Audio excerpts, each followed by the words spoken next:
భక్తి సమాచారం. వాట్సాప్ ఛానల్లో జాయిన్ అవ్వండి. అన్ని విశేషాలు ఎప్పటికప్పుడు తెలుసుకోండి.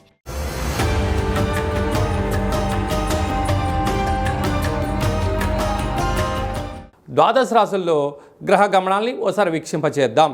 మిథున రాశిలో 12 సంవత్సరముల తర్వాత గురువు మరియు శుక్ర భగవానుడు సంయోగ సంచార స్థితి, కర్కాటక రాశిలో రవి బుధ సంచార స్థితి, బుధాదిత్య రాజయోగము, సింహరాశిలో కేతు సంచార స్థితి, కన్యరాశిలో కేతు సంచార స్థితి, కుంభరాశిలో రాహు సంచార స్థితి, మీనరాశిలో శని భగవానుని వక్రగమన సంచార స్థితితో ద్వాదశ రాశుల్లో గ్రహ గమనాలు ఈ విధంగా ఉన్నాయి.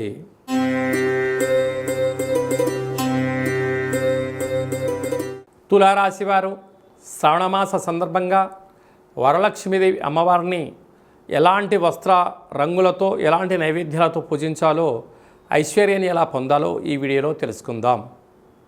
తులారాశిలో ఈ నక్షత్రాలు అనగా చిత్తా నక్షత్రంలోని 3వ పాదం, 4వ పాదం, స్వాతి నక్షత్రంలోని 4 పాదాలు, విశాఖ నక్షత్రంలోని 1, 2, 3 పాదములు కలిపితే తులారాశి. రాశాధిపతి శుక్ర భగవానుడు.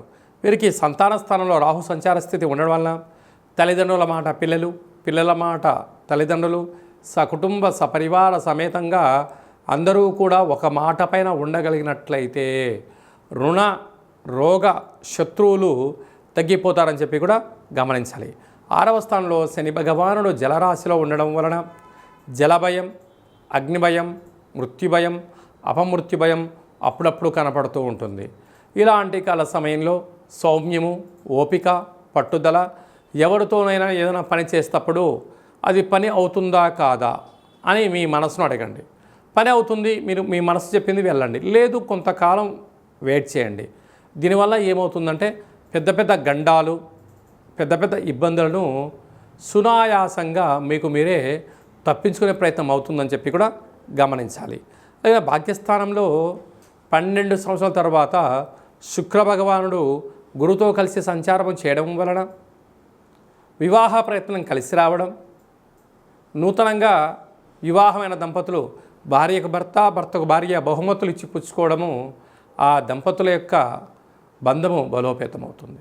స్థిరాస్తులు, చిరాస్తులు, గృహాలు యోగదాయకం అని చెప్పి కూడా గమనించాలి. అలాగనే రాజ్యస్థానంలో బుధాదిత్య రాజయోగం, ప్రమోషను, వ్యాపారాలు, పెట్టుబడులు యోగదాయకం. ప్రభుత్వ అధికారులతో ఇప్పుడు మీరు సఖ్యతగా మీరు మెలగగలిగినట్లయితే గతంలో మీకు రావాల్సిన ధనం రావడం, రుణ సమస్యలు తగ్గిపోవడం, ఆలోచనతో మీరు ముందుకు వెళ్ళగలిగినట్లయితే అధికారుల యొక్క అండదండలు మీ సొంతం కాబోతాయి. అలాగనే ఏకాదశంలో కేతు సంచార స్థితి ఉండడం వలన పూర్తిగా స్వయం కృషి, పట్టుదల, మీరు యొక్క పనులలో నిబద్ధత కలిగి ఉండడం, ఆపై భగవంతుడి యొక్క ఆశీస్సులో ఉండగలిగినట్లయితే ఐశ్వర్యము మీ సొంతం కాబోతుంది. వ్యయంలో కుజుడు ఉన్నాడు, అనవసరమైన ఖర్చులు పొంచి ఉన్నాయి, తస్మాత్ జాగ్రత్త. మీ యొక్క జన్మ నక్షత్రం రోజున అష్టమి పూర్ణిమ తిథి అందున దూరావాయు జల ప్రయాణాలు చేయవద్దు. ఇలాంటి కాల సందర్భంలో మహాలక్ష్మీదేవి అమ్మవారికి తెలుపు రంగు వస్త్రాలతో అలంకరించడం, తెలుపు పుష్పాలతో అర్చన చేయడం, పెరుగన్నం నైవేద్యంగా పెట్టడం వలన యోగదాయకం. సాఫ్ట్వేర్ ఉద్యోగస్తులు, హార్డ్వేర్ ఉద్యోగస్తులు, ఎలక్ట్రానిక్ గూడ్స్ బిజినెస్ చేసేటువంటి వారందరూ, అలాగనే మార్కెటింగ్ రంగంలో ఉండబడినారు, టీచింగ్ రంగంలో ఉండబడిన వారందరికీ కూడా నోరు అదుపులో ఉంచుకోగలిగినట్లయితే మంచి కాలం ఉందని చెప్పి గమనించాలి.